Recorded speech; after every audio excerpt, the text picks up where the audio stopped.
संदीप भैया जिंदाबाद, संदीप भैया जिंदाबाद।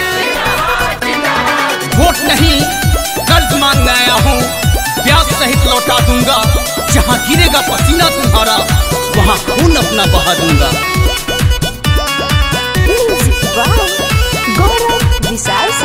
घरे घरे घूमे लोगवा आवते चुनाव में, इनका नियम साजन मिली है ना गाँव में कि विरोधी के हरावे के बाटे, संदीप भैया के जितावे के बाटे, कि विरोधी के हरावे के बाटे, संदीप भैया के जितावे के बाटे।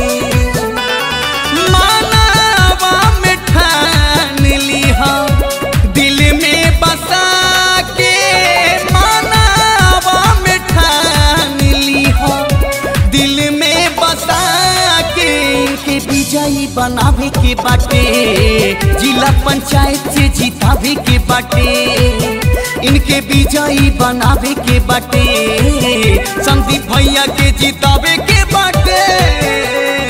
वार्ड नंबर 2 से जिला पंचायत संदीप सिंह राजा जी को भारी से भारी मत देकर विजयी बनाए।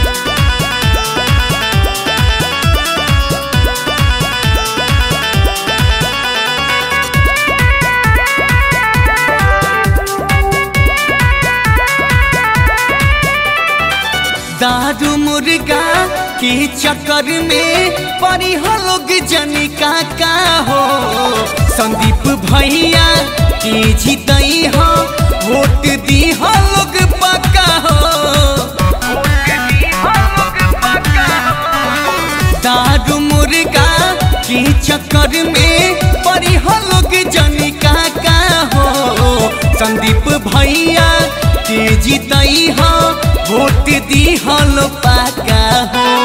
होई है विकास चाची गहुआ नगर में, खुशी हाल रही सब लोग घर घर में, वादा अपन निभावे के बाटे, जिला पंचायत से जितावे के बाटे, इनके विजयी बनावे के बाटे, संदीप भैया के जितावे के बाटे।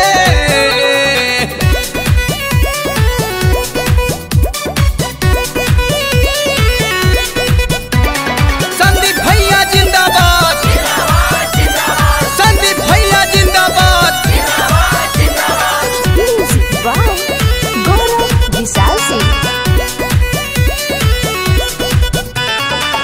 वार्ड नंबर 2 के हवन प्रत्याशी करमठ हो, राहुल सिंह बजी रंगी कहेले तोरा विरोधी के हट हो। वार्ड नंबर 2 के हवन प्रत्याशी करमठ हो, राहुल सिंह बोलू कहेले तोरा विरोधी के हट हो।